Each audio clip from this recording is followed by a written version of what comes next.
Buenas tardes, mi nombre es Manuel Méndez y voy a tener el gusto de hablarles sobre la donación de sangre. Al principio definamos qué es la donación de sangre. Es un acto solidario, desinteresado y generoso por el cual una persona dona parte de su sangre a otro ser humano para salvarle la vida.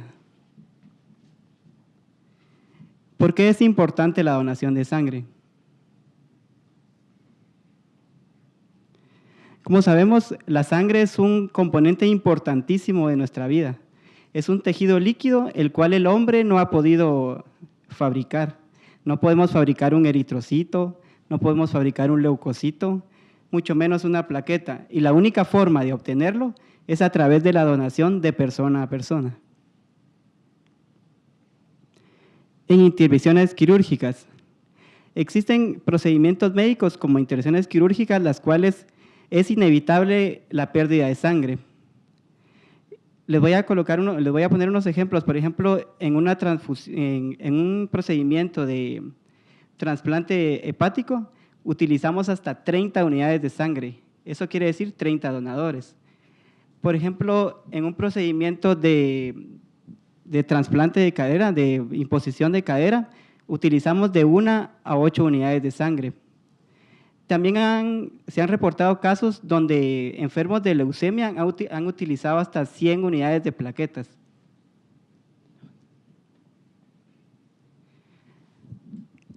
Acá les voy a colocar un ejemplo. Imaginémonos nosotros un paciente con leucemia y con un procedimiento de quimioterapia. El paciente va a ser afectado en sus células. La quimioterapia no va a diferenciar si son células benignas o malignas. Él va a arrasar con todas las células y el que es principalmente afectado es la médula ósea. Eso quiere decir que nuestro paciente va a tener anemia.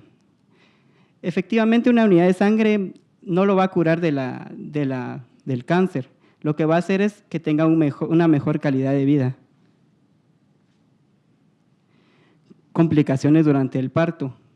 La donación de sangre nos da la oportunidad de estar preparados por cualquier complicación durante el parto, que se presente con hemorragia antes, durante o después del parto. En pacientes accidentados. Si algún paciente tiene el infortunio de haber tenido un accidente, alguna fractura, alguna herida expuesta, tenemos la oportunidad hasta de salvarle la vida si le transfundimos una unidad de sangre.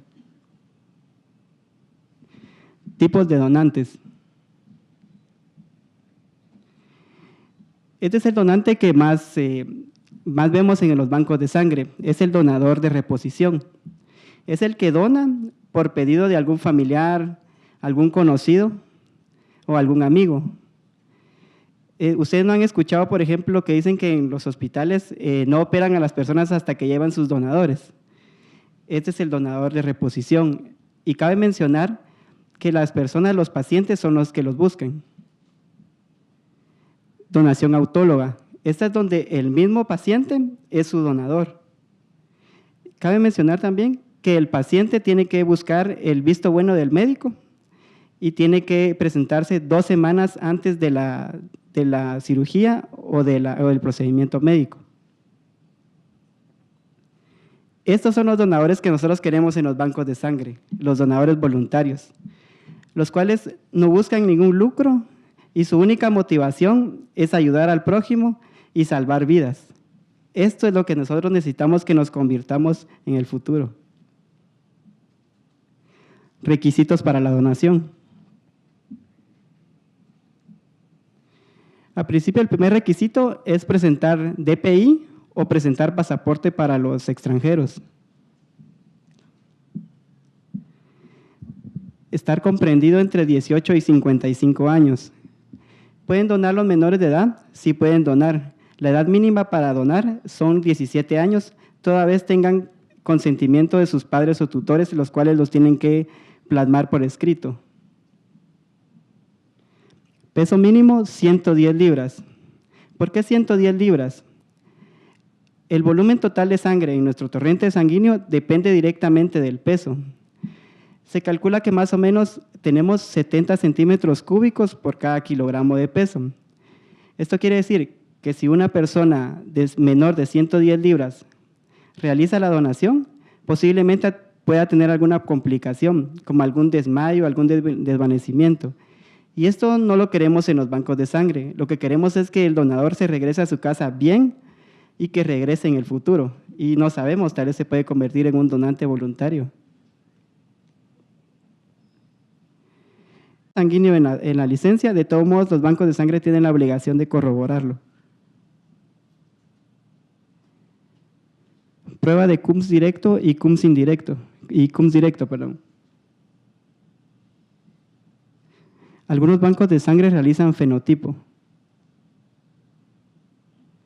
Después de la extracción de la unidad de sangre, la unidad de sangre pasa por un proceso de centrifugación, en el cual las células con mayor peso molecular pasan al fondo y las que son menos densas quedan en la parte de arriba. Los componentes sanguíneos son trasvasados a bolsas satélites. Podemos salvar 4 vidas con la donación de sangre, o sea, podemos obtener cuatro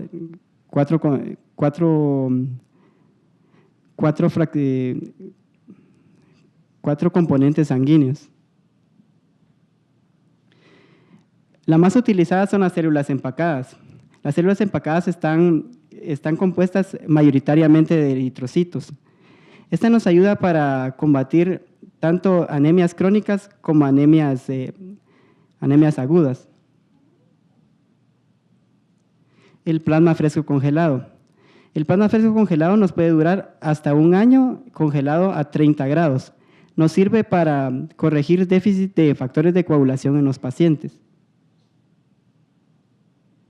El concentrado plaquetario. El concentrado plaquetario lo sacamos del plasma fresco congelado, del plasma sin refrigerar. Después de una centrifugación obtenemos las plaquetas y las plaquetas nos sirven para pacientes con conteos bajos de plaquetas o falta de funcionalidad de sus plaquetas. Crioprecipitado. Lo obtenemos de descongelar lentamente el plasma fresco congelado y centrifugarlo nuevamente. Entonces, este se dispone en capas. Le retiramos la capa de arriba y nos quedamos con un crioprecipitado. Este crioprecipitado nos va también a ayudar con pacientes que tienen déficit de factores de coagulación. Grupo sanguíneo. Este grupo sanguíneo de entender es un poquito sencillo. Bueno, yo me lo aprendí un poquito sencillo. El grupo sanguíneo se podría decir que tiene 4 familias. El grupo A, el grupo B, el grupo AB y el grupo O. El grupo A tiene un antígeno pegado en su membrana, que es el antígeno A. El grupo B tiene un antígeno pegado en su eritrocito, que es el antígeno B. Y el grupo sanguíneo AB tiene los 2 antígenos, el antígeno A y el antígeno B. Y el grupo sanguíneo O es muy pobre, él no tiene ningún antígeno pegado en su eritrocito. Y el factor RH es un poquito más sencillo. Se determina si es RH positivo o RH negativo por un antígeno que está pegado en su membrana, que es el antígeno D. Si tiene el antígeno D pegado en su membrana, es positivo. Si no lo tiene, es negativo. Esto quiere decir que el donante universal es el grupo O negativo. Por su contraparte, el receptor universal es el AB positivo. Y los dejo de último con un pensamiento. Dice, no hay nada más fuerte en el mundo que el corazón de un voluntario. Y los invito a que sigamos el ejemplo de Cristiano Ronaldo y nos convirtamos en un donante voluntario. Yo les voy a hablar acerca de un estudio que nosotros hicimos, una encuesta realmente, entre los estudiantes de la Facultad de Ciencias de la Salud. En la facultad tenemos 8,000 estudiantes, para que se den una idea de o sea, tal vez no es una muestra significativa, pero nosotros queríamos saber, todos nos vamos a dedicar en algún punto a la salud, o sea, pertenecemos al gremio de la donación de sangre.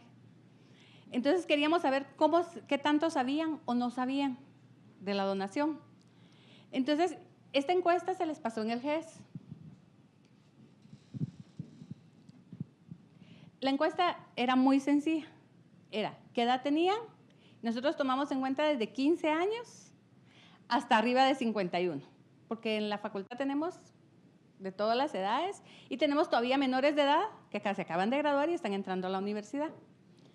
Les preguntamos si conocían su tipo de sangre, qué tipo de sangre eran, si habían donado, si sabían cuál era el donante universal, qué mitos conocían, si habían donado, por qué habían donado, ¿verdad?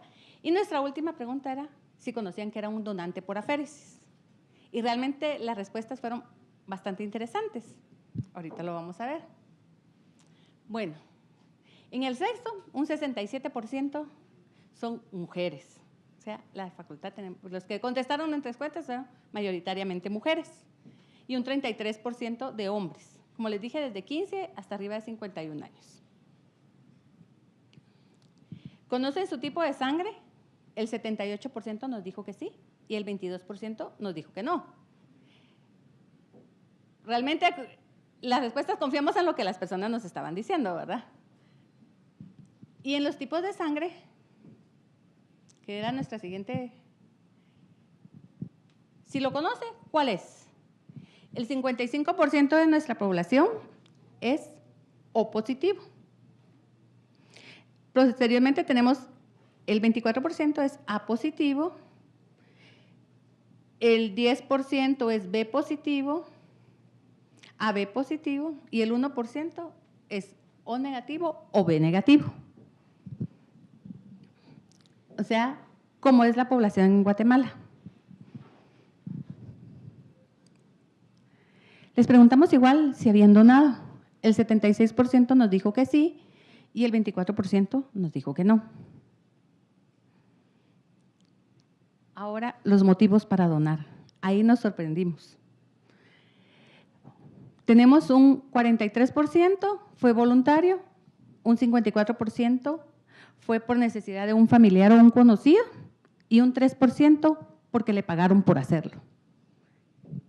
Ese 3% no es que el banco de sangre les pague, porque eso es penado por la ley, sino es que los familiares, con tal de que alguien llegue a donar, le pagan para que llegue a donar, que es una triste realidad nacional, porque no tenemos donadores voluntarios. En Guatemala solo existe, la mayoría es donante por reposición. Solo como un dato les dejo que en Estados Unidos el 100% de las donaciones o de las unidades que se colocan en los diferentes servicios de salud es donación 100% voluntaria.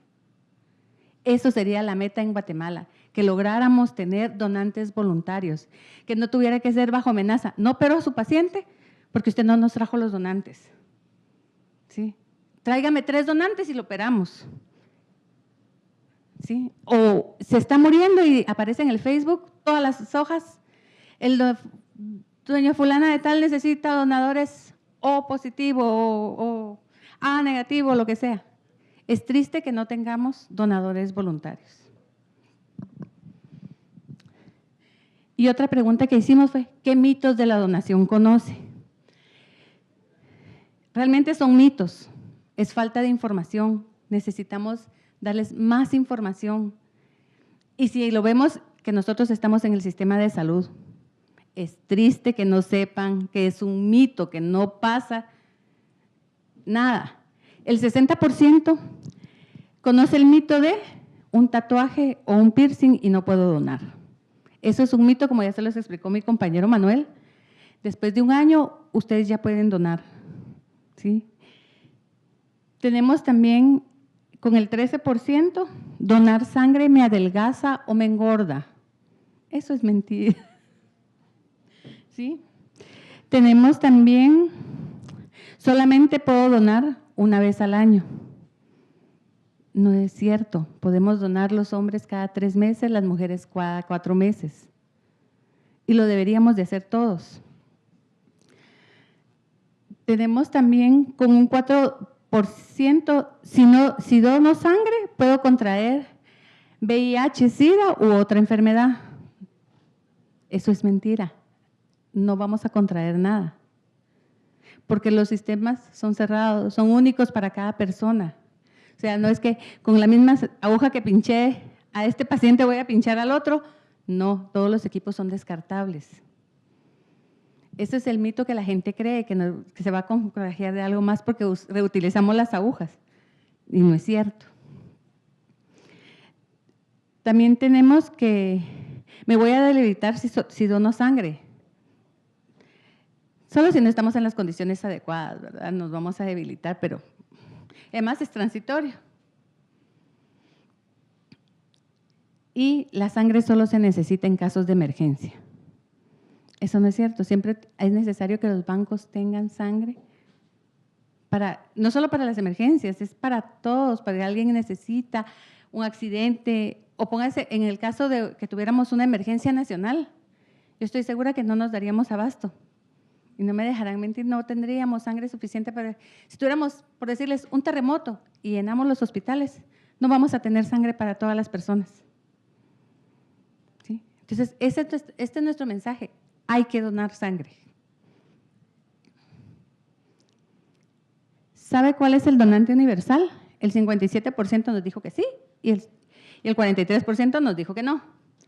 No preguntamos cuál era, ¿verdad? Pero tampoco podemos garantizar que sepan. Después los preguntamos en persona y todos nos decían O positivo. Y realmente el donante universal no es positivo, es O negativo. ¿Conoce qué pasa con su sangre después de la donación? El 55% nos dijo que no sabía qué pasaba. Ellos donan y no saben qué pasa, ¿verdad? No saben que de su unidad podemos salvar 4 vidas. ¿Sí? Que podemos hacer mucha labor con 4 paquetes, que podemos ayudar a más personas. Y nuestra última pregunta, y triste la realidad, ¿sabe qué es un donante por aféresis? El 80% no sabe qué es un donante por aféresis. Para los que no lo sepan, esto es la plática, nuestra última conferencia que vamos a tener. Un donante por aféresis puede donar 6 veces más plaquetas que lo que dona una unidad de sangre.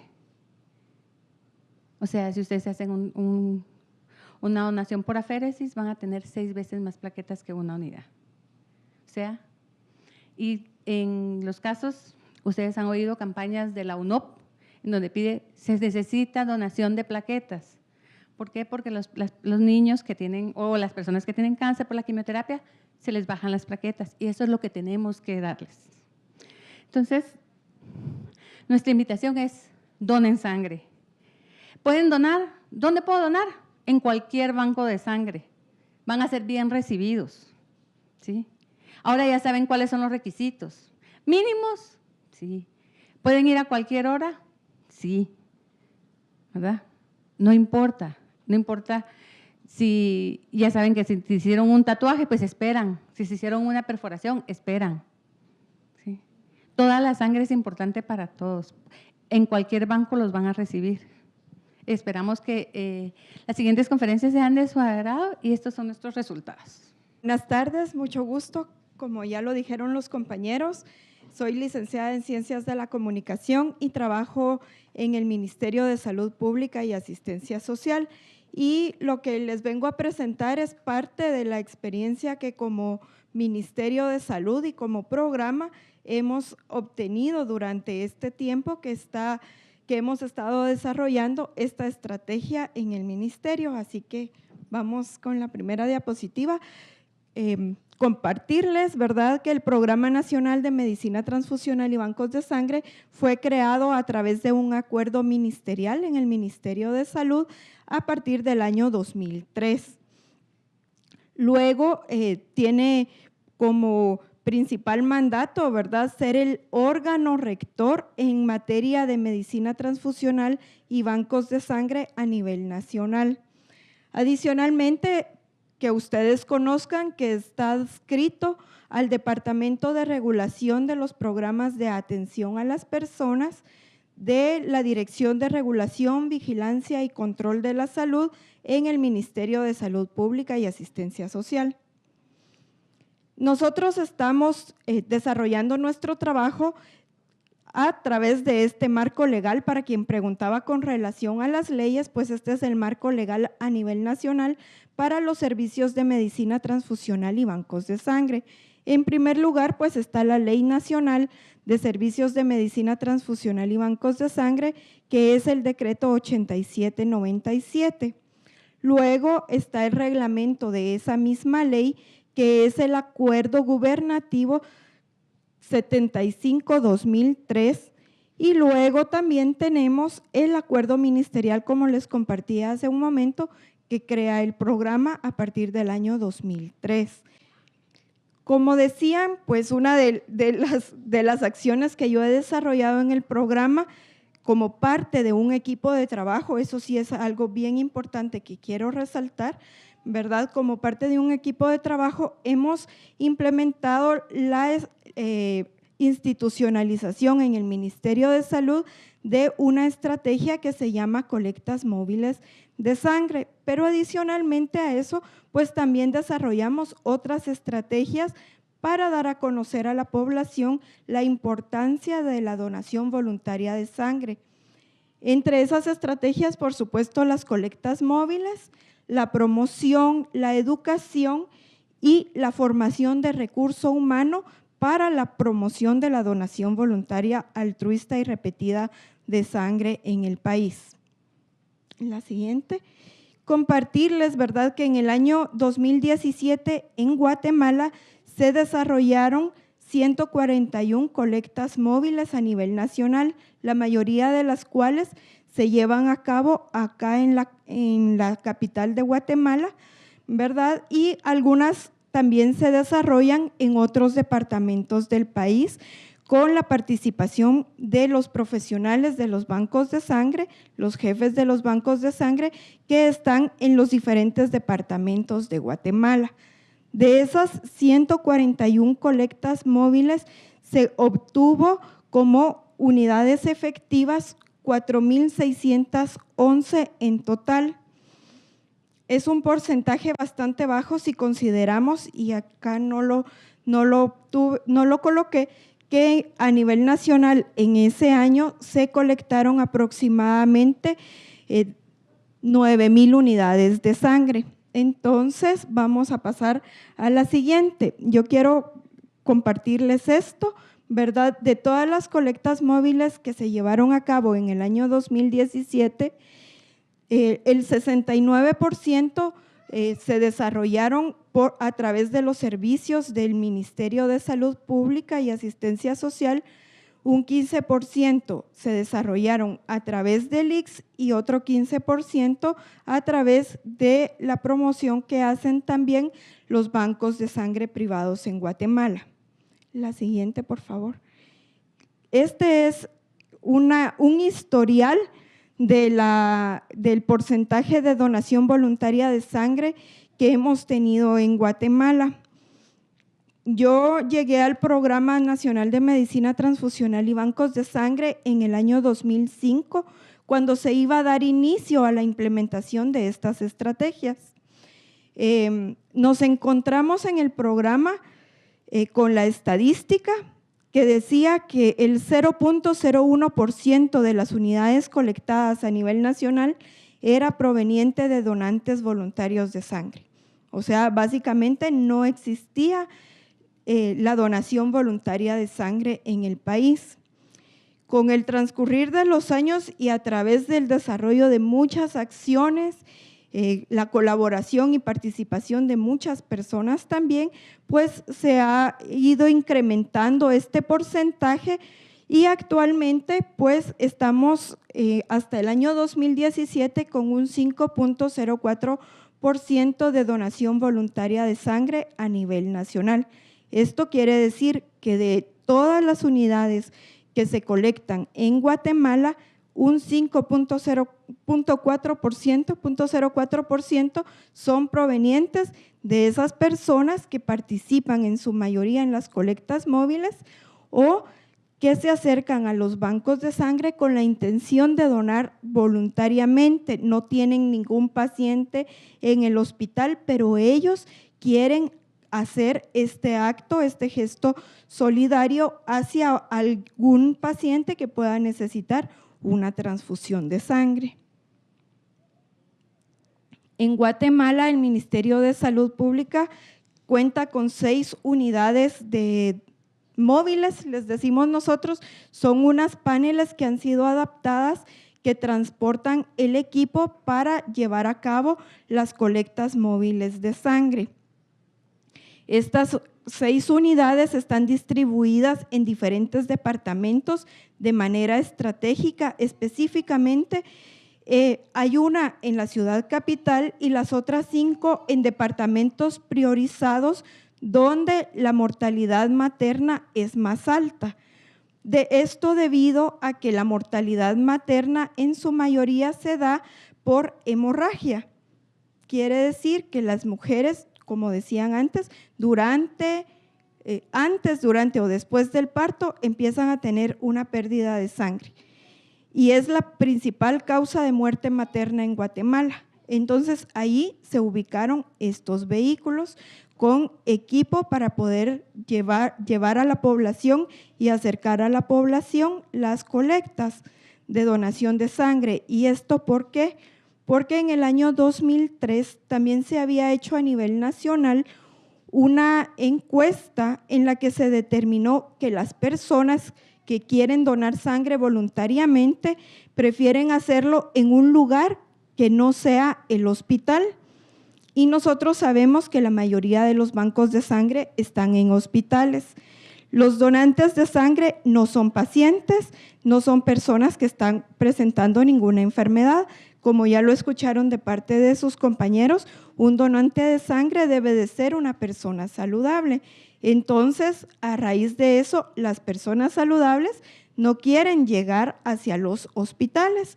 Entonces, ¿qué se hizo? Adaptar esta estrategia que ya está siendo implementada en otros países a nivel mundial, adaptarla acá a nuestro país con las condiciones que nosotros presentamos actualmente.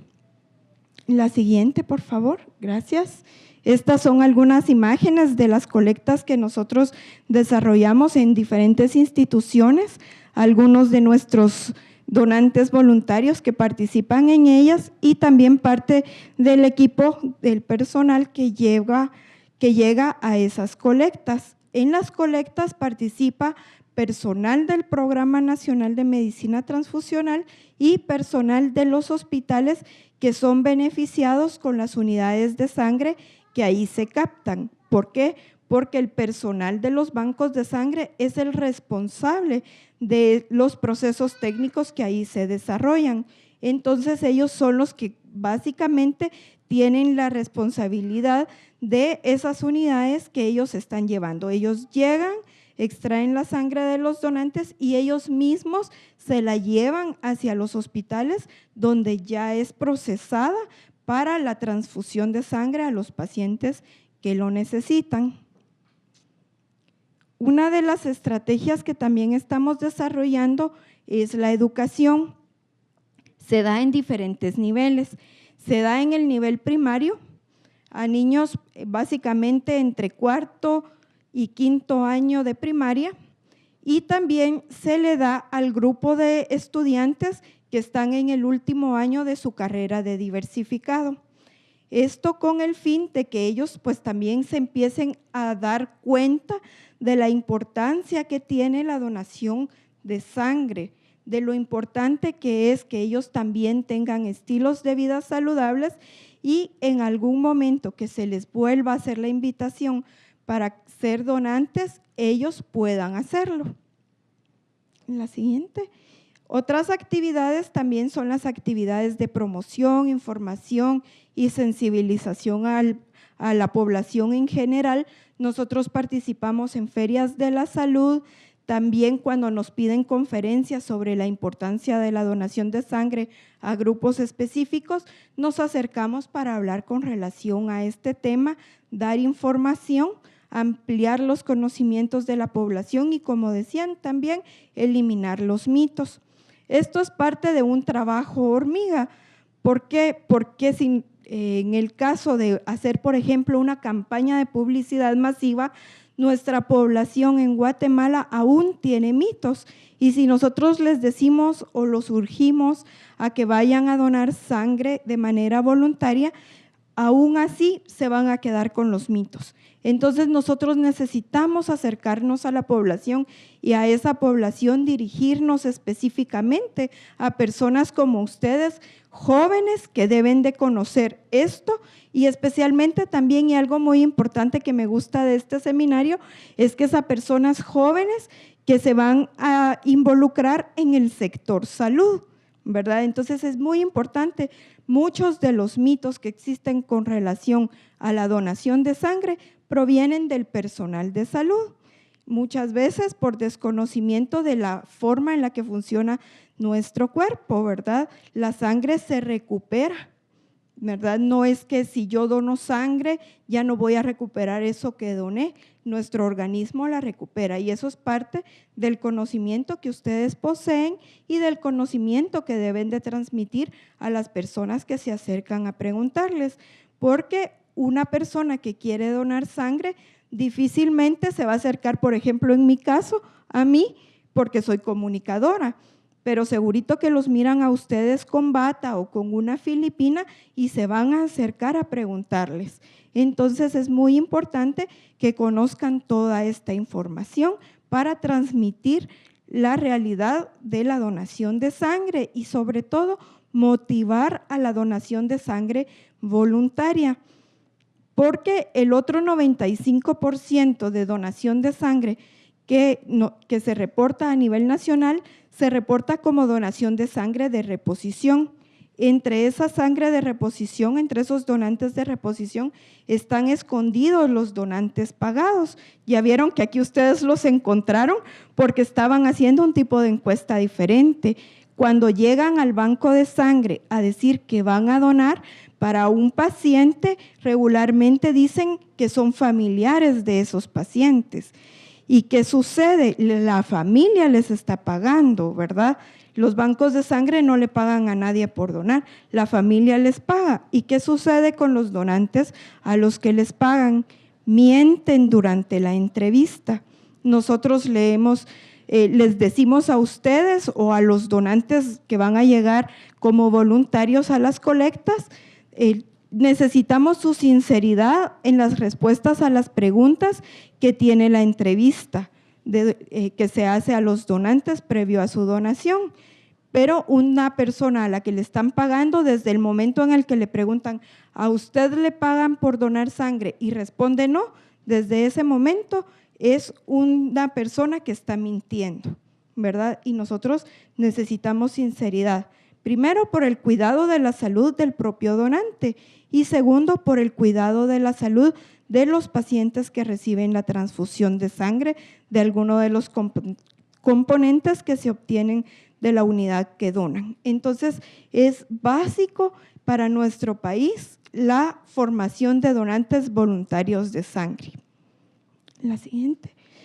Hemos tenido la experiencia, sí, de tener algunas campañas de publicidad. Bueno, una campaña de publicidad hasta el momento que se desarrolló en el año 2007. Tuvo varias piezas, un spot de televisión, algunos spots de radio. Tuvo también vallas y algunos mupis, que son esos que se ponen en las paradas. Posiblemente no todos lo vieron, algunos porque estaban muy pequeños en el 2007, tal vez tenían unos 10 años o menos, ¿verdad? Y otros porque no fue una campaña que se magnificó en su publicidad, y esto porque pues no se cuenta con los recursos suficientes. Cuando hemos contado con recursos, pues se desarrollan este tipo de acciones. La siguiente.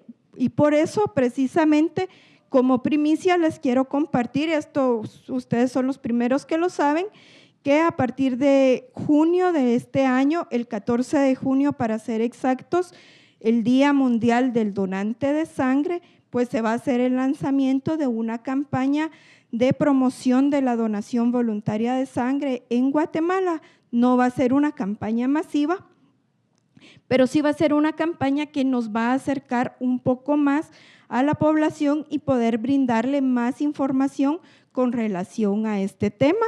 No les puedo mostrar, esta campaña está siendo desarrollada por la Unidad de Comunicación Social del Ministerio de Salud y la colaboración, por supuesto, del programa y una organización internacional. Esto es algo importante. También hemos tenido la oportunidad de formar al recurso humano en salud con relación a este tema. Como les digo, es muy importante que el personal esté involucrado y conozca la necesidad que hay de sangre, la importancia de la donación voluntaria de sangre y conozca también cómo desmentir los mitos que existen en torno a la donación de sangre. Algunas experiencias, lo básico que les puedo compartir, sobre todo en función del tiempo, y espero poder transmitirles alguna idea de qué es lo que hemos hecho, con qué situaciones nos hemos enfrentado durante este tiempo, por favor. En cuanto a las instituciones, pues primero compartirles, ¿verdad? Para poder desarrollar una colecta móvil de donación voluntaria de sangre, necesitamos de una contraparte, no solo de los bancos de sangre que necesitan tener unidades para darle a sus pacientes, sino que de la apertura de las instituciones para poder llevar a cabo allí las colectas de donación de sangre. En algunas, pues tienen la disponibilidad de abrirnos las puertas. Ya llevamos muchos años trabajando en algunas instituciones como la Universidad de San Carlos de Guatemala, la Universidad Rafael Landívar, por supuesto el Ministerio de Salud y algunas otras instituciones de gobierno y algunas iglesias. Sin embargo, nos hemos enfrentado también a que en las instituciones tienen los mismos temores que los donantes en general. Entonces, por esas mismas razones, no nos autorizan en todos los casos el desarrollar colectas de sangre o incluso, por ejemplo, recientemente nos encontramos con una institución donde la persona que nos estaba atendiendo estaba dispuesta a abrirnos las puertas para que llegáramos a su institución, pero las autoridades no lo permitieron. Y también otra cosa que fue barrera en esa situación es el hecho de que tienen el temor de no, por ejemplo, cumplir con las expectativas de alcanzar una meta mínima de donantes de sangre y entonces puede quedar mal como institución ante otra institución que les está pidiendo ayuda. Eso también es un temor que tienen las instituciones. También nos hemos enfrentado, pues como les decía, la disposición de colaborar puede ser que sí por parte de una persona, pero las autoridades determinan que no es posible. Y la colaboración para brindar información. En algunos casos, pues si no nos permiten hacer la colecta de sangre, nosotros solicitamos colaboración para dar información. Nos hemos topado con la misma barrera y en otros casos, pues con la apertura también es mejor venir a dar información y no pedirles que donen sangre porque eso pues va a ser más complicado, ¿verdad?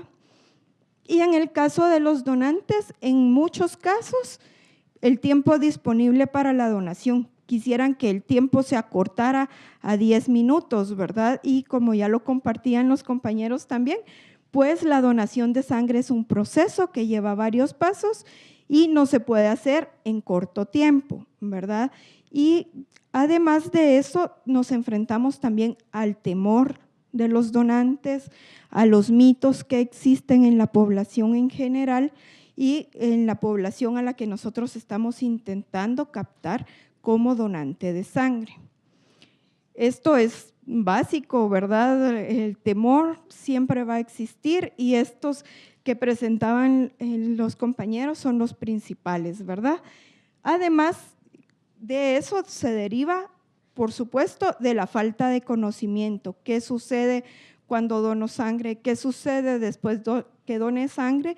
Y en muchos casos, ante la experiencia que han tenido las personas al realizar una donación de sangre, que la han compartido con la familia, y pues en algunas personas eso no ha sido una experiencia agradable, y eso es más fácil de difundir que cuando la donación de sangre es una experiencia agradable. En muy pocos casos yo me he encontrado a una persona que me diga, yo vengo a donar sangre porque mi mamá me dijo que era lo mejor que podía hacer, ¿verdad? Al contrario, no, yo no vengo a donar sangre porque mi mamá me dijo que eso no se hace, ¿verdad? Y entonces es importante que ustedes también puedan explicarle a las mamás, ¿verdad?, que a sus hijos no les va a suceder nada cuando donan sangre, ¿verdad? Es otra barrera con la que nos enfrentamos. Algunos aportes que como programa hemos desarrollado en este tiempo, pues es el incremento gradual de la donación voluntaria de sangre a nivel nacional. He tenido la oportunidad de hablar con personas de otros países y preguntarles con relación a cómo se ha desarrollado la historia de la donación voluntaria de sangre, por ejemplo, en el caso de Europa o en el caso de Estados Unidos. A muchos de estos países les ha tomado aproximadamente 25 años llegar a algunos porcentajes más altos de donación voluntaria de sangre. En algunos países de Europa, como por ejemplo en España, hay estados en los que solo el 50% de las unidades que se obtienen son de voluntarios. Entonces, pues si ellos ya llevan 50 o 75 años trabajando en esto, nosotros sabemos que tenemos que seguir trabajando e involucrando a más personas, a más instituciones para poder alcanzar ese nivel, y sabemos que no lo vamos a lograr en un corto plazo, porque hay que educar a la población para que conozca la importancia y para que desmitificar la donación de sangre. Porque si vamos a Europa o vamos a Estados Unidos, la población no conoce estos mitos.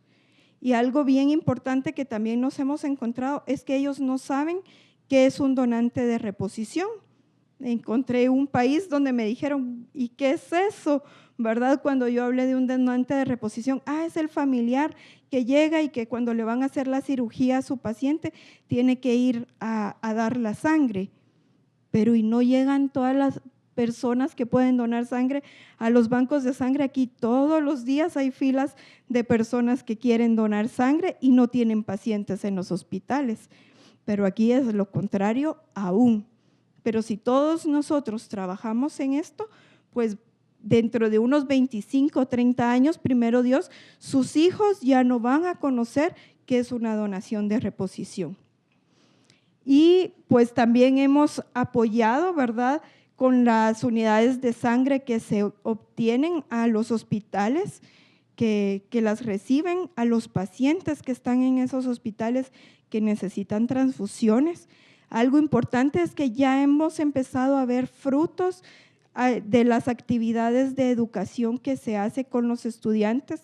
No me recordé en el momentito de la fotografía, pero en una de las fotos nos encontrábamos cuando hablé de la educación con la licenciada Anabela López, que es la que desarrolla este proyecto de educación. Ella estaba feliz y las estudiantes también estaban felices porque ella les había ido a dar una conferencia sobre la importancia de la donación voluntaria de sangre. Nos vieron en una universidad llevando a cabo esta actividad y ellas se entusiasmaron, la vieron, se acercaron y donaron sangre. Y han donado sangre en otras oportunidades ya como estudiantes universitarias. Y luego, pues la implementación de las guías y las normas que sirven para el trabajo técnico en los diferentes servicios a nivel nacional. Y muchísimas gracias por su atención. Buenas tardes, para mí es un gusto el poder estar acá el día de hoy y compartirles un poquito sobre lo que es aféresis y cuál es la importancia de la misma dentro del banco de sangre. Entonces vamos a empezar primero con lo que es un poco de historia de dónde es que viene la féresis. Tenemos que la primera técnica de centrifugación fue inventada en Suiza en el año 1877 por el doctor Carl Gustav Patrick de Laval. Esta idea venía basada en una centrífuga capaz de separar la leche de la mantequilla. Eso quiere decir, era una desnatadora. Siguiente. El término plasmaféresis fue usado por primera vez o publicado por primera vez en el año 1914 por John Jacob Abel y colaboradores. Él lo que hizo fue que usó la técnica en perros con insuficiencia renal. La técnica consistía en obtener la sangre de los perros, separarla y el plasma era descartado y manualmente devolvían los hematíes al cuerpo de los perros. Y se dieron cuenta pues, que esto tenía resultados positivos. Durante la Segunda Guerra Mundial se utilizó la técnica para obtener plasma de donadores voluntarios, porque como era tanta la demanda que tenían, de esta manera era como suplían las necesidades durante la guerra. En la década de 1950, el doctor Edwin J. Kohn fue el creador de la centrífuga de campana, que esta prácticamente fue la que impulsó el desarrollo de la féresis y pues la posterior innovación con las máquinas de aféresis. En 1970 se anunció que la plasmaféresis podía ser realizada como parte del manejo de enfermedades mediadas por anticuerpos circulantes. Estas enfermedades pueden ser hematológicas, neurológicas, renales, pulmonares, etc. En 1982 se funda lo que es la ASFA o American Society for Apheresis, la cual tiene el propósito no solo de investigar la féresis, sino que también dar indicaciones o directrices para su correcto uso en pacientes o también en procedimientos de donación. Siguiente. Entonces vamos a empezar con ¿qué es la féresis? Tenemos que la féresis viene de un término griego o raíz griega que significa remover o retirar. Tenemos que la féresis, su concepto como tal, es la separación por peso específico de uno o más componentes de la sangre. Vamos a seleccionar uno de ellos y el resto de componentes van a ser devueltos al cuerpo de mi paciente o de mi donante al torrente sanguíneo. Entonces, es bien importante entender que la féresis puede ser aplicada para donación o también para procedimientos terapéuticos. Eso quiere decir personas que están enfermas y que por medio de la féresis pues ven una mejoría en su patología. Entonces, ¿cuál es el propósito de la féresis? El principal propósito de la féresis es colectar un componente de la sangre para donación o para obtener un efecto terapéutico en un paciente. Bueno, entonces también tenemos que el propósito de la féresis es colectar grandes cantidades de componentes de un solo donante, pero cuando yo me refiero a grandes cantidades, no quiere decir que yo voy a obtener cantidades que están arriba de lo que la normativa me indica, sino que grandes cantidades quiere decir que como yo voy a concentrar las células a esto es a lo que yo me refiero, que es una gran cantidad de célula por microlitro, pero en un volumen bajo, porque eso es lo que se busca, una gran cantidad en volúmenes bajos. Disminuir el riesgo de transmisión de enfermedades por transfusión. Cuando nosotros transfundimos plaquetas por aféresis, por ejemplo, en lugar de yo transfundir un pulque, el cual tiene lo de 5, 6, 7 personas, yo voy a transfundirlo de solamente una persona. Entonces, aquí es donde yo expongo menos a mis pacientes. Y remover componentes patológicos de la sangre del paciente.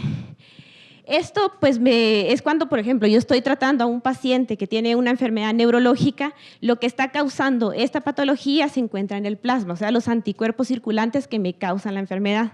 Entonces, al momento de que yo lo someto a una féresis, yo voy a extraer el plasma del paciente y todo lo que contiene lo malo, o sea, los anticuerpos que me están causando la enfermedad, van a salir con el plasma y de esta manera el paciente va a obtener una mejoría en su tratamiento. La féresis la podemos dividir en dos grandes ramas. Tenemos la plasmaféresis, que es cuando yo voy a retener la parte líquida, o sea, el plasma. Cuando yo hago una plasmaféresis puede ser de donante, o sea, que yo voy a usarla para transfundirla a un paciente, o también puede tener un uso industrial, que es cuando yo voy a obtener derivados como los factores.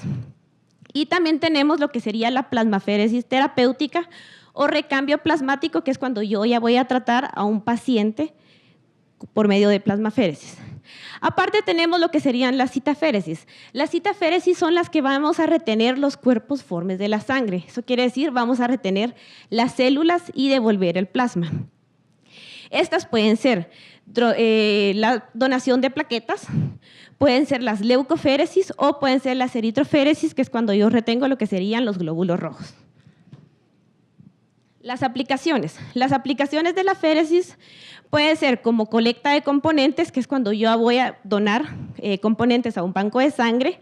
Estos también pueden ser usados de uso industrial para obtener hemoderivados, o también puede ser las aplicaciones en procedimientos terapéuticos, que puede ser como leucoféresis, depleciones de leucocitos, depleciones de hematíes, recambio plasmático terapéutico. Bueno, entonces, ¿cómo funciona el procedimiento de aféresis? Tenemos que el principio de la aféresis es un principio de separación por centrifugación. Tenemos que la separación de los componentes es por medio de una centrífuga o de una membrana de filtración, pero realmente la mayor parte de máquinas utilizan lo que sería la centrifugación. Entonces tenemos que lo que va a suceder es que la fuerza centrífuga va a separar los componentes de la sangre en base a sus densidades. Entonces prácticamente lo que nosotros vamos a ver o vamos a tener dentro de la centrífuga de la máquina de aféresis es como cuando nosotros colocamos un tubo de sangre en una centrífuga estándar. Los componentes se van a dividir en plasma, buffy coat y eritrocitos. Pero adentro de las centrífugas de aféresis, estos se van a separar a manera que van a encajar perfectamente con líneas que están dedicadas para poder tomar el componente, pasarlo a una bolsa ya sea de recolección, o si yo no estoy recolectando uno de estos componentes, pasan de la centrífuga de regreso al cuerpo de mi donante o de mi paciente, dependiendo de lo que yo esté tratando. Bueno, entonces el principio de centrifugación, pero aparte tenemos que hablar de lo que sería la metodología. La metodología quiere decir la forma en la cual la máquina de aféresis va a trabajar. Tenemos dos metodologías. Tenemos el flujo continuo, el cual posee un canal giratorio en el que se introduce la sangre total por una vía.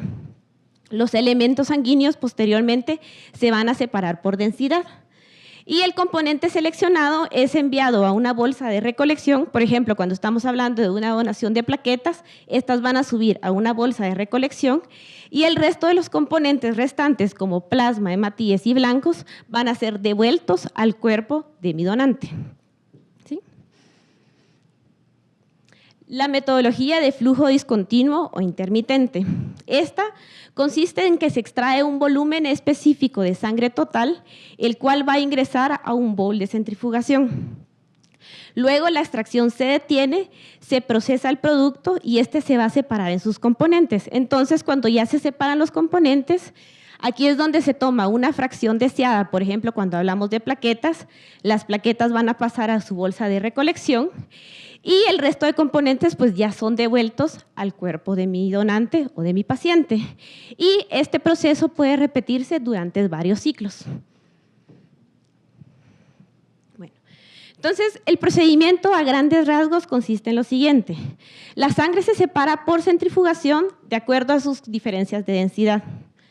A medida que se va extrayendo la sangre del donante o del paciente, se va agregando una determinada solución anticoagulante, porque el anticoagulante lo que va a evitar es que todo el sistema se me vaya a coagular. En un canal de separación o bowl, los componentes se van a disponer en capas según su densidad, como ya les había explicado previamente. Se va a retirar la fracción deseada y el resto de componentes van a ser reinfundidos al cuerpo de mi donante o de mi paciente. Entonces, aquí en este diagrama podemos ver fácilmente cómo es el procedimiento. Vamos a tener a nuestro donante sentado en su sillón de donación. A la par vamos a tener lo que sería la máquina y que va a tener insertado lo que sería el descartable, que es un descartable único para cada donante o para cada paciente. Bueno, entonces conectamos al donante o al paciente por medio de la línea que trae una aguja y la sangre del paciente o donante va a ser extraída, se va a combinar con lo que sería el anticoagulante, pasa a la centrífuga, se separan los componentes y dependiendo de lo que nosotros hayamos seleccionado, va a pasar a las bolsas de recolección o de desecho y el resto de componentes van a ser infundidos al brazo de mi donante por la misma vía en donde yo estaba extrayendo inicialmente. ¿Sí? La anticoagulación. La anticoagulación es bien importante en todos los sistemas de aféresis, ya que esto tiene que estar durante todo el procedimiento.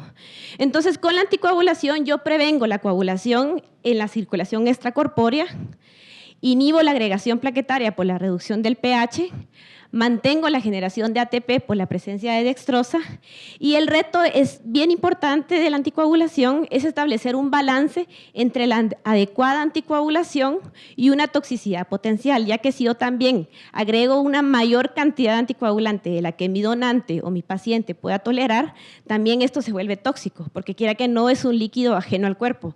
Entonces todo esto tiene que estar fríamente calculado para que todo me salga bien durante mi aféresis.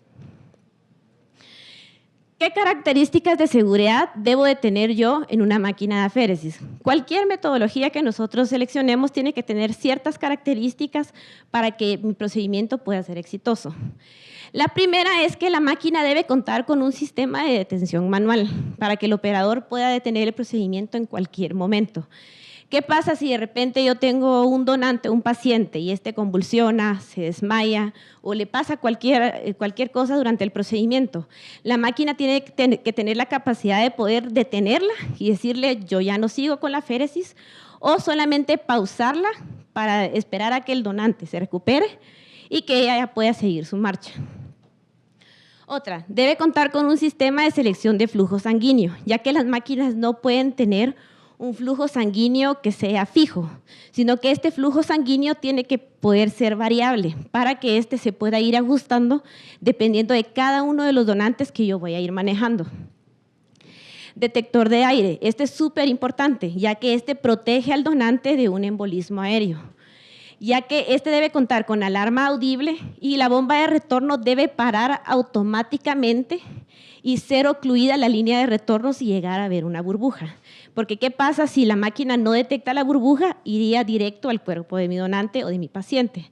Entonces las máquinas deben tener detectores de aire que si en algún momento existe una burbuja, esta pueda pasar ya sea una bolsa de desechos o sacarla del sistema, o en su defecto la máquina puede tener la decisión de parar el procedimiento y de esta manera evitar que tuviéramos algún problema con nuestro donante o con nuestro paciente. Otras características de seguridad es que debe tener un filtro de sangre para prevenir cualquier agregado formado durante el procedimiento. Debemos tener un indicador de flujo de anticoagulante que me permita monitorizar la cantidad infundida durante el procedimiento, ya que no puede pasar que en algún momento se vaya mayor cantidad de anticoagulante de la que yo necesito o, en su defecto, que haya menor cantidad de anticoagulante de la que el sistema necesita para poder trabajar. También es importante que el dispositivo pueda tener un volumen de recolección que se mantenga fijo. ¿A qué me refiero con esto? Que si yo le digo a la máquina que me va a recolectar 200 ml, tiene que mantenerse este volumen durante todas las aféresis, ya que si este va variando, esto me puede afectar tanto al donante o como al paciente al finalizar el procedimiento. Siguiente. Entonces, hablando un poquito de lo que es donación, ya que hoy nos estamos enfocando más a lo que es donación, vamos a hablar un poquito de cuáles son las ventajas de yo poder donar por medio de aféresis. Entonces, tenemos que cuando nosotros hablamos de una colecta manual de sangre, nosotros obtenemos lo que sería una unidad de plaquetas, una de plasma y una de paquete globular, eso ya todos lo sabemos. Pero cuando yo estoy hablando de una donación por aféresis, yo puedo hablar de donación de múltiples componentes de la sangre. Entonces, cuando yo dono por aféresis, yo podría donar hasta un doble rojo, puedo hacer una donación de plasma de hasta 1 litro y puedo donar hasta 3 productos de plaquetas. O también podría tener la combinación de un paquete globular con un plasma, un paquete con plaquetas, etc. Eso sí, todas estas combinaciones van a depender de la tecnología que yo esté utilizando y también de los valores es que maneje mi donante, porque si el donante es muy chiquito, obviamente la cantidad de componentes que puede ir donando van a ser menor. Lo ideal es que siempre tuviéramos donantes grandes y de buen tamaño, etcétera. Pero como esto no siempre se cumple aquí en Guatemala, entonces esto es lo que va a regir cuáles son los componentes que me puede donar la persona. Entonces, ¿cuáles son los beneficios de la aféresis?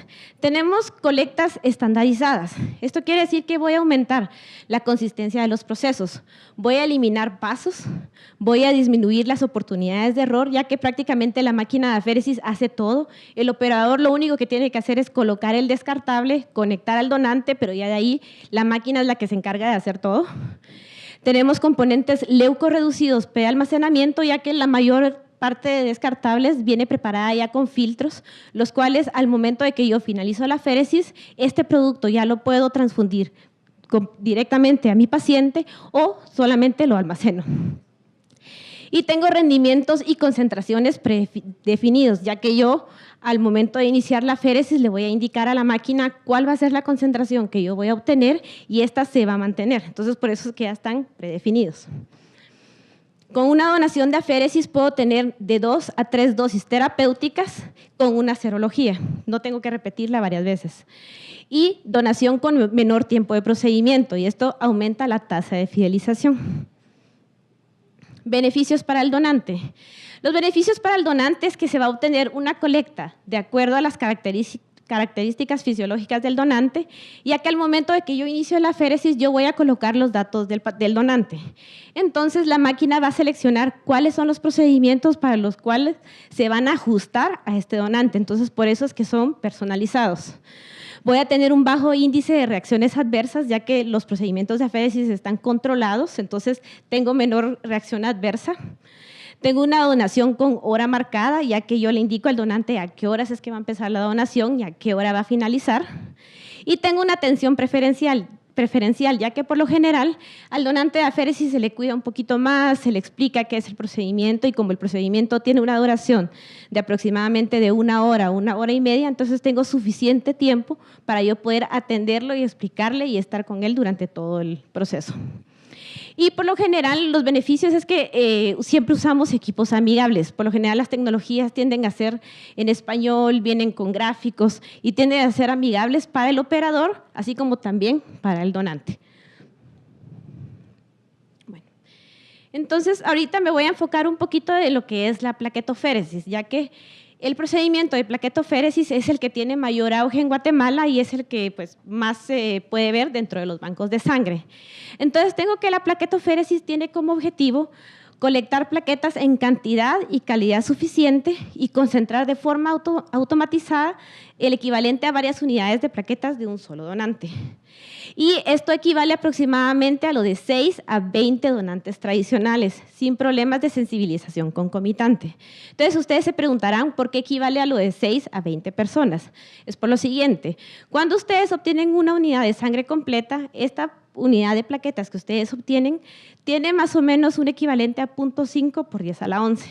Mientras que cuando estamos hablando de una aféresis, tenemos que la aféresis más pequeña o la que me pide la ABB es de 3.0 por 10 a la 11. Entonces, si se hace la relación, tenemos que tener 6 unidades de las de sangre completa para poder llegar al número de lo de una aféresis, que sería de 3.0 por 10 a la 11. ¿Sí? Entonces, la selección del donante. Realmente la selección del donante es un paso bien importante, pero prácticamente son los mismos criterios que utilizamos cuando seleccionamos a un donante de sangre completa. Entonces, tenemos que siempre el donante va a ser una persona sana, sin antecedentes clínicos particulares, que me va a dar sangre o plasma voluntariamente. Es importante cuando estamos seleccionando al donante identificar elementos de la historia clínica, conocer algunos eventos de su vida e interpretar su comportamiento, ya que siempre tenemos que evitar que la persona pues, nos esté mintiendo o que algo nos esté ocultando en la parte de la entrevista. Gracias. Entonces, en la entrevista vamos a evaluar lo que serían situaciones de riesgo, medicamentos y viajes que haya realizado recientemente. En el examen físico vamos a verificar lo que es el acceso venoso, ya que el acceso venoso es lo que nos va a garantizar un buen procedimiento de aféresis. y estudios de laboratorio, ya que se necesita, antes de que empiece la aféresis, las pruebas de serología, que todas estén negativas, y también necesitamos la hematología, ya que la hematología es la que va a mandar en la cantidad de componentes que la persona me va a poder donar. Entonces, los requisitos más importantes para la donación de plaquetas serían los siguientes. Tenemos que ser una persona mayor de edad, que pese más de 110 libras, que esté bien desayunado o que si está en ayunas, que por favor coma antes del procedimiento y que también esté bien hidratado. Un recuento mínimo de 200,000 plaquetas, que no haya estado embarazada, que no esté desvelado ni haya ingerido bebidas alcohólicas 72 horas previas, que no tenga ningún tipo de enfermedad crónica y que no haya consumido medicamentos AINES, sobre todo los medicamentos como aspirina o que algún derivado que pueda tener aspirina entre sus componentes. Siguiente. Entonces, ¿cuáles son las principales ventajas de las plaquetas obtenidas por aféresis? Para mi paciente es que va a poder tener una mayor cantidad de plaquetas provenientes de un solo donante, sin el riesgo a infecciones, desarrollo de anticuerpos y reacciones alérgicas. Otra cosa es que puedo obtener mayor cantidad de plaquetas. Y una donación por aféresis puede equivaler a lo de entre aproximadamente 6 y 18 donaciones comunes. Los beneficios para el donante es que la recuperación es más rápida, ya que solamente se extraen plaquetas y el resto de componentes son devueltos al torrente sanguíneo, y me permite donar más veces al año, ya que puedo donar cada 72 horas, pero no un máximo de 24 veces al año. Entonces, las consideraciones finales es que para poder realizar la aféresis necesitamos de un buen equipo, el cual se adapte a las necesidades del banco de sangre, que sea de fácil uso, o sea, que se adapte a lo que sería el personal del banco de sangre. También es bien importante tener personal entrenado y motivado, ya que del trato que le dé el personal a mi donante, de esto va a depender que este donante regrese una segunda vez. El confort del donante es bien importante, que tengamos un área separada para aféresis, que tenga una camilla adecuada, que idealmente que tenga una televisión o algo en lo cual el donante se pueda entretener durante todo el procedimiento. Tener material educativo para el donante sería ideal, pero si no lo tenemos a la mano, mínimo poderle dar una explicación a mi donante para que sepa qué es el procedimiento de aféresis y de esta manera pueda controlar un poco sus nervios. Tener un especialista clínico con servicio técnico, ya que en cualquier momento las máquinas de aféresis pueden fallar y es bien importante tener una asesoría para poder corregir este tipo de errores. Y siempre evaluar lo que sería el costo de los insumos, ya que el procedimiento de aféresis pues, es un poquito más caro que cuando hablamos de una donación de sangre completa. Entonces, el banco de sangre realmente tiene que evaluar las ventajas de tener el procedimiento dentro del banco y que pueda suplir esta demanda. Muchas gracias. Buenas tardes. Es un gusto para mí estar con ustedes el día de hoy. En la actualidad, como les contaban, pues laboro para la empresa Promed, que tiene sede en Panamá, en estos países actualmente, como último país en Cuba. Y el día de hoy lo que les vengo a hablar es de la tecnología de ácidos nucleicos aplicada a banco de sangre. Entonces, como aquí me prestaron el listado, voy a hacerle, pues no sé, al que le toque.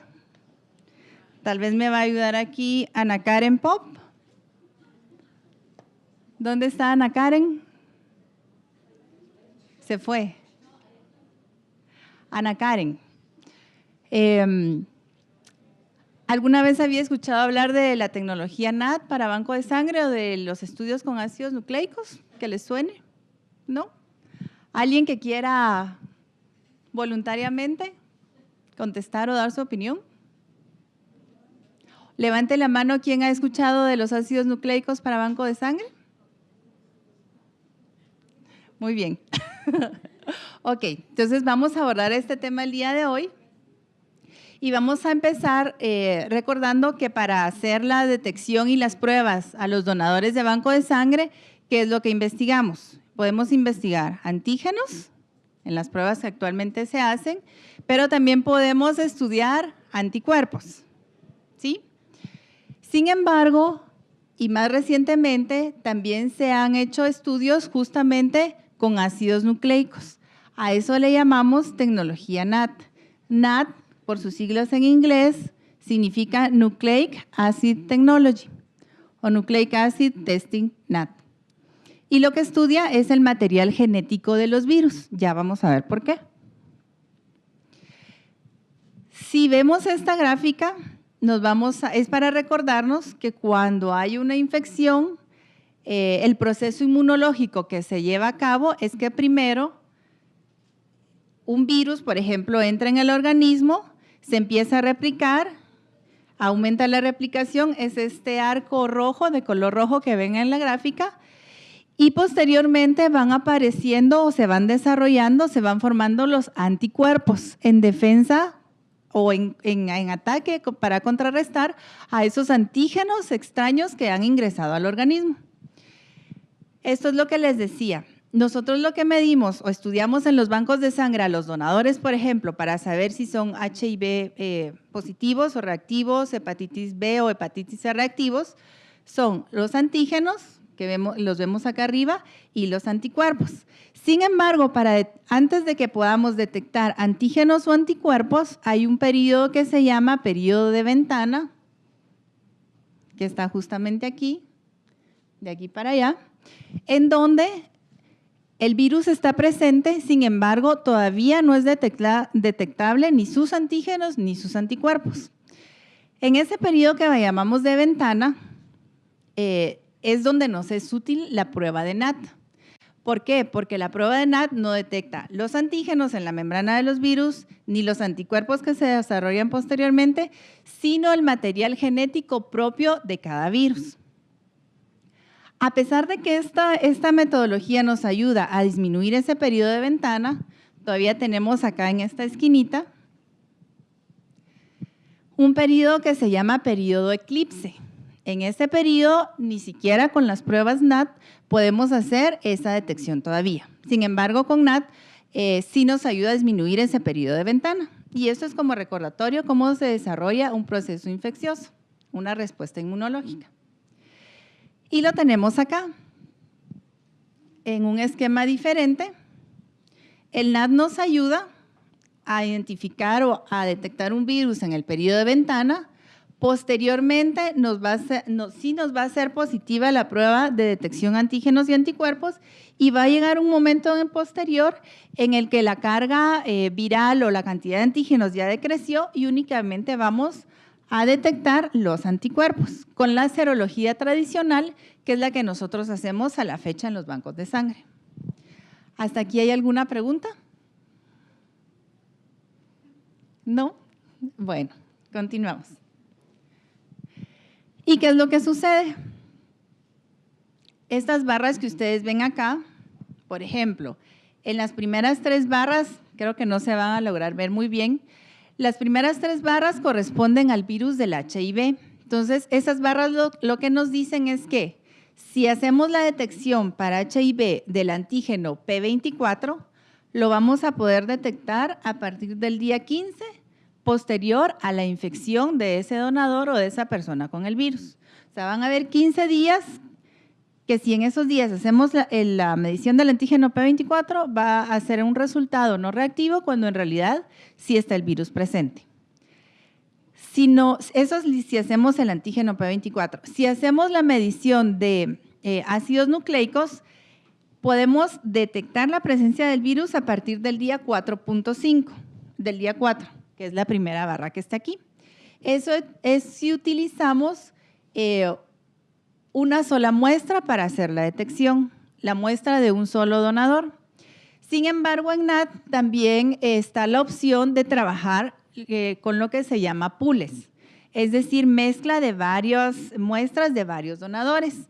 Si hacemos un pool en esta gráfica, estamos tomando en cuenta pools de 16 donadores. Si medimos por NAT o ácidos nucleicos en un pool de 16 donadores, vamos a hacer la detección del virus a partir del día 8.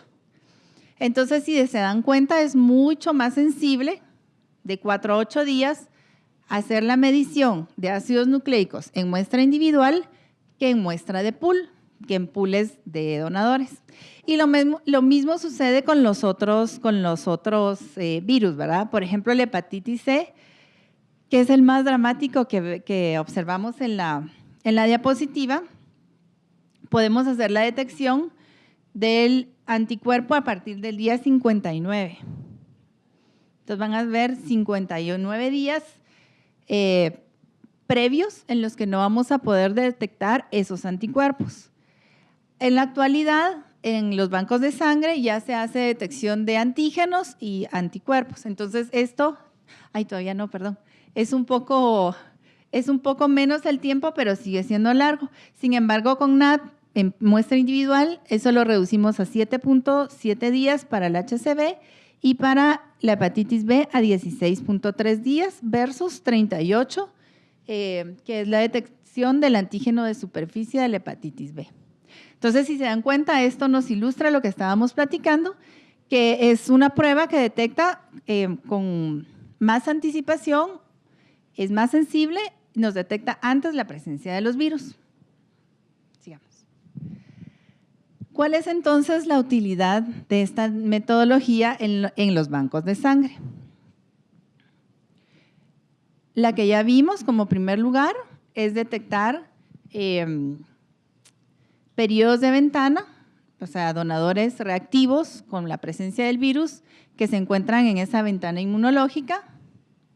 Siguiente. Nos ayuda también a detectar variantes antigénicas y moleculares y finalmente a detectar portadores silenciosos. Vamos a ver un poquito más a detalle cada una de estas. En este estudio, lo que yo les quiero mostrar es que se hicieron pruebas a un grupo de donadores, pero de los donadores estudiados hubo 9 para hepatitis B, 2 para HIV y 15 para hepatitis C que solo fueron reactivos, solo se detectó el virus con la prueba de ácido nucleico. Si no se hubiera hecho esa prueba, hubieran sido liberadas esas unidades, dadas como no reactivas, pero el virus hubiese estado ahí presente. Sigamos, por favor. Esta es la otra de las utilidades del NAT, que es detectar variables antigénicas. Esto nos es especialmente útil con el virus del VIH. Como es un virus altamente mutante, al yo decir que detecta variantes antigénicas es porque el estudio del NAT no solo amplifica una sección del material genético, sino que tiene dos lugares donde amplifica. Entonces, eso nos asegura una mejor detección. Y luego para la hepatitis B, que es una de las infecciones que tiene alta frecuencia en nuestra población, es, como dice aquí, el más viejo y el más actual. Este nos interesa mucho, primero porque, como ya vimos en las presentaciones anteriores, los donadores en su mayoría son de reposición. Entonces nos pueden estar diciendo no la total verdad acerca de sus hábitos, de sus costumbres y de sus estilos de vida. Es la que tiene mayor riesgo residual y es la de mayor periodo NAT negativo, como vimos en la diapositiva de las barras. Sigamos, por favor. Este estudio nos da la definición de hepatitis B oculta, que es otra de las utilidades u otra de las situaciones en donde el NAT nos es especialmente útil. Una infección oculta de la hepatitis B se caracteriza por la presencia del genoma viral, es decir, por la presencia del material genético del virus, en muestras de suero y o tejido hepático, pero sin detección del antígeno de superficie. ¿Eso qué significa? Que el antígeno de superficie, si hacemos esa prueba, ¿cómo creen que va a estar? Negativo. Pero si hacemos ácidos nucleicos, esos ya van a estar positivos. Entonces, en estos casos nos es especialmente útil. La siguiente, por favor. Y aquí tenemos, como parte de ese mismo estudio, esta gráfica o este cuadro, en donde nos dice en color gris cuáles son los posibles desenlaces que puede tener una infección por hepatitis B. Creo que no van a alcanzar a ver hasta allá atrás, pero aquí puede ser una infección aguda, una infección crónica, una resolución clínica o una infección oculta. Una infección oculta, como vimos, se caracteriza por antígeno de superficie de la hepatitis B negativo. Transaminasas pueden estar normales, pero sí vamos a tener detección del material genético. Esto es otro estudio en donde se determinó en 59 donadores que fueron NAT reactivos. De esos 59 donadores NAT reactivos, 33 tenían hepatitis B oculta. ¿Seguimos? Y bueno, ustedes me dirán, esta metodología pues ayuda bastante, es bastante sensible, sin embargo, ha de ser bastante costosa. Obviamente tiene un costo más que las pruebas que rutinariamente aplicamos actualmente, pero en relación a esto y para los que deseen, pues yo se los puedo compartir. En la primera diapositiva estaba el correo electrónico, tal vez al final regresamos. Este estudio se hizo en Colombia y es un estudio costo-efectividad de la implementación de la metodología NAT para donadores de sangre, justamente por la preocupación de los periodos de ventana que todavía tienen los virus con las metodologías actuales. Y entonces este se hizo en marzo del 2018, sigamos por favor, y se tomó en cuenta, la estrategia de prueba individual porque conscientes de que en el mini pool la sensibilidad es más baja.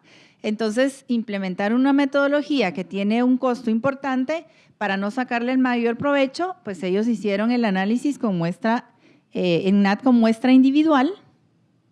Y en la siguiente diapositiva vemos que aún que hubo una inversión fuerte para las pruebas de NAT, tuvieron un ahorro importante considerando el costo de los pacientes que pudieron haber sido infectados si no se hubiera hecho la prueba de NAT en esos donadores. Entonces, a raíz de este estudio, este año ya se están haciendo cambios en la legislación de las leyes de Colombia para bancos de sangre para poner el NAT como una prueba obligatoria. Una prueba obligatoria para los virus de la hepatitis B, hepatitis C, HIV. Algo importante también de este estudio es que se consideró que por cada muestra que hubiera estado transfundida habiendo sido positiva, se infectaba un solo paciente o un solo receptor. Pero ya vimos que cuando se transfunde, cuando se dona una unidad, ¿cuántas personas pueden recibir esa sangre? ¿Quién se recuerda? 4, ¿verdad? Y si se hacen alícuotas para un bebé, por ejemplo, para bebés, pueden ser más, ¿verdad? Entonces, en este estudio fue costo-efectividad y solo se consideró que una persona resultaba infectada por cada unidad que estaba reactiva para alguno de estos virus. Sigamos, por favor. Bueno, entonces ya vimos en qué nos beneficia el NAT, cómo nos ayuda, y ahora vamos a revisar un poquito cómo lo hacemos. Hay dos formas de… Esas copias se llaman amplicones. Sigamos, por favor. Y cuando el virus se replica, el material genético se replica y se detecta, eso se hace por medio de una luz, digamos, que tiene diferente intensidad a la del control. Así es como yo puedo validar la prueba porque mi control tiene una intensidad, digamos, y luego mi muestra me emite hace otra emisión de luz que es de diferente intensidad y entonces esa ya es la que me dice si hay o no hay presencia de esos virus. Pues aquí es un poquito de cómo son los equipos, son pues, automatizados. El primer resultado se obtiene a las 3.5 horas. A partir de eso puedo obtener 5 resultados cada 5 minutos, son de carga continua de muestras y reactivos. Y en conclusión, a ver, aquí les puse una, pero les voy a preguntar cuáles creen ustedes que son las demás. En conclusión, el uso de ácidos nucleicos para hacer determinación de virus en banco de sangre, podemos decir como primera conclusión que reduce el periodo de ventana para el HIV y la hepatitis C. Considerablemente con las barras que vimos, ¿verdad? Le voy a preguntar a Gabriela Herrera. ¿No está? A ver, Gaby, ¿cuál podría ser otra conclusión en relación al uso de ácidos nucleicos en el tamizaje de banco de sangre? Ya vimos que nos ayuda a reducir el periodo de ventana HIV y hepatitis C. Con la hepatitis B, ¿en qué nos puede ayudar? ¿Qué vimos? ¿Quién le ayuda?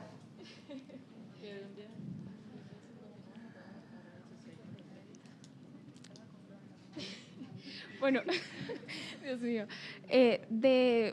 Bueno, lo que recuerdo es que de 59 días bajaba a 7 días con la prueba de NAT, ¿verdad? Ajá. Es lo que recuerdo, la verdad. Muy bien. Entonces, reducción del periodo de ventana. ¿Quién le ayuda? Vamos con la siguiente. También para la hepatitis B, ¿verdad? De la misma forma, nos reduce el periodo de ventana, pero es sumamente útil para detectar la hepatitis B oculta. ¿Sí? ¿Quién se recuerda que era la hepatitis B oculta? A ver, Sara López. Sara, ¿está por ahí? Se fue. Jairo. Jairo García. Jairo. A ver. ¿Se recuerda que era la hepatitis B oculta? Cuando teníamos la prueba del antígeno de superficie para la hepatitis B, ¿cómo estaba ese resultado? Ajá, muy bien, negativo. Estaba negativo. Muy bien, Jairo. Estaba negativo, pero sí podíamos tener la presencia de virus y eso nos lo detectaba la detección de ácidos nucleicos. ¿Qué otra conclusión podemos llegar? A ver, regresemos a esa, por favor.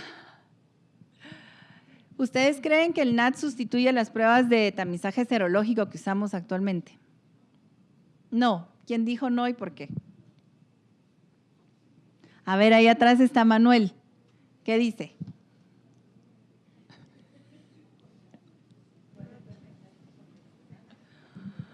Manuel, ¿usted cree que las pruebas de ácidos nucleicos sustituyen o pueden llegar a sustituir las pruebas de tamizaje serológico, detección de antígenos y anticuerpos que usamos actualmente?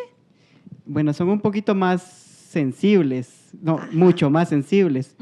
Pero yo considero que por costos acá en Guatemala no creo que entren tan fácil. O sea, sería mejor para el tamizaje de los donadores, pero como le digo, por costos creo que va a costar un poquito. Gracias. ¿Alguna otra opinión? Hoy sí vamos a la conclusión, por favor.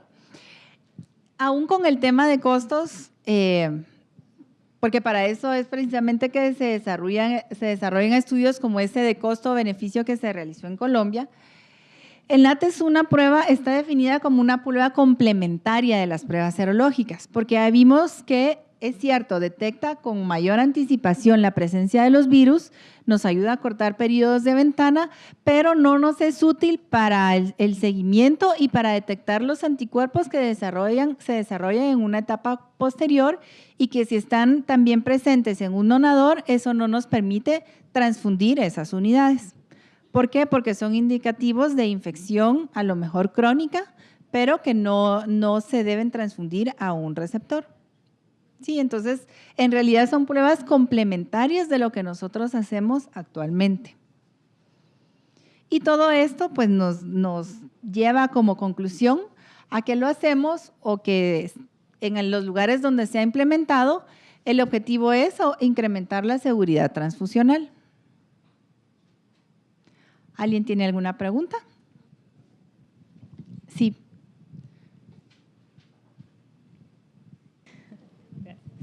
Pues hablando del costo-beneficio, ¿cómo está la implementación de estas pruebas en Guatemala? Bueno, en Guatemala están actualmente ya implementadas, pero en algunos laboratorios clínicos.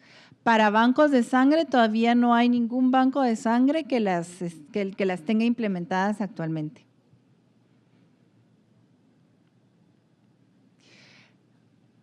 ¿Alguna otra pregunta?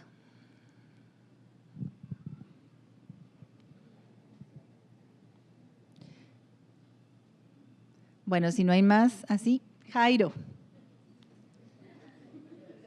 ¿Le cambié el nombre? No. No, está muy bien. Ok. Una preguntita, ¿por qué Dígame, se llaman Jairo. receptores silenciosos? ¿Perdón? ¿Por qué se les llama receptores silenciosos?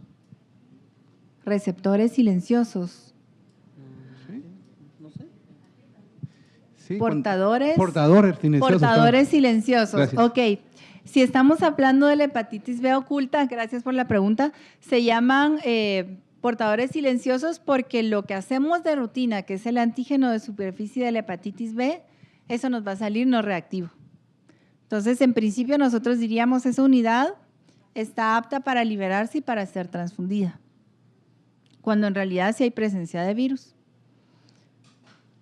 Algo importante también es que en otros países todos estos casos son registrados y se les da seguimiento y por eso es que han logrado hacer muchas mejoras. En Guatemala, pues todavía nos falta mucho para tener un registro completo, por ejemplo, de casos donde han habido transmisión o contaminación de pacientes, pues porque generalmente buscamos culpables, ¿verdad? Pero en realidad en los países donde se lleva un adecuado registro, se han logrado en base a esos datos implementar las medidas o hacer mejoras para poder prevenir estas situaciones. Entonces, si ya no hay ninguna otra pregunta, no me queda más que agradecerles su atención y espero que haya sido la plática de su interés. Muchísimas gracias. Bueno, muy buenas tardes a todo el público, catedráticos que están presentes. Quiero agradecerles primeramente a Dios por la oportunidad de que estemos todos aquí con vida, salud.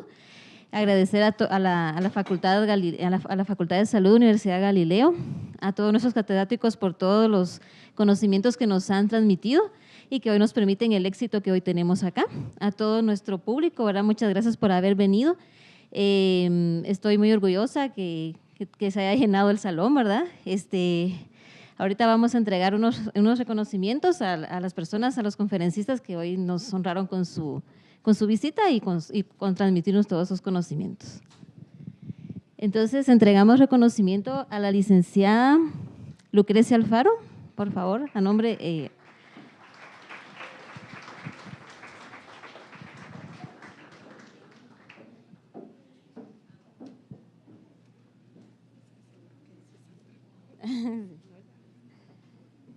Licenciada, muchas gracias.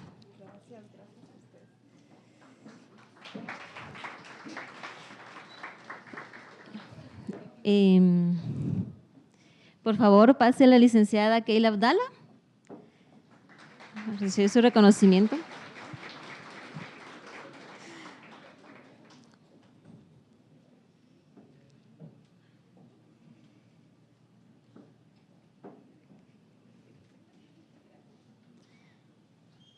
Muchas gracias, licenciada. A la licenciada Eligia Ramírez, por favor, pase adelante.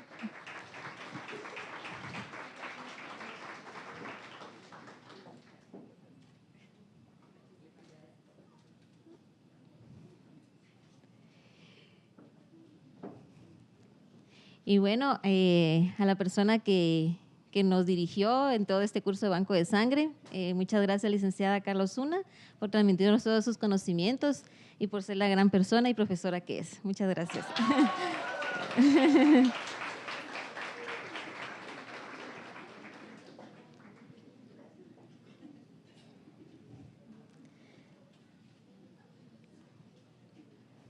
Bueno, y por último también pido un aplauso para todos mis compañeros del 9º semestre de la licenciatura, que sin ellos no es posible haber hecho este evento. Gracias por todo su trabajo en equipo y por toda su colaboración. Estoy muy agradecida con todos ustedes y espero que todos cumplamos nuestras metas y nuestros éxitos. Gracias.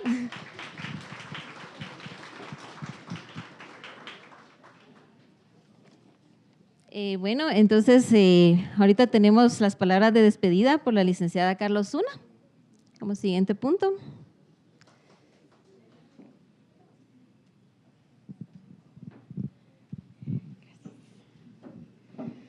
Bueno, realmente no son palabras de despedida, ¿verdad? Son de agradecimiento. Primero que nada, pues buena tarde y gracias por estar todos acá presentes.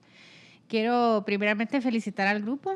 Realmente al inicio de año se lanzó el reto de que este año se hiciera algo diferente, más participativo, ¿verdad? Porque siempre pues se habían traído conferencistas invitados, pero yo quería que también los estudiantes participaran en algo y pues toda esta idea de la encuesta y de el tema de la donación voluntaria fue a raíz de ellos, ¿verdad? Fue su idea y realmente como pudimos ver nos da una idea de cómo está el conocimiento dentro de nuestra población estudiantil, ¿verdad?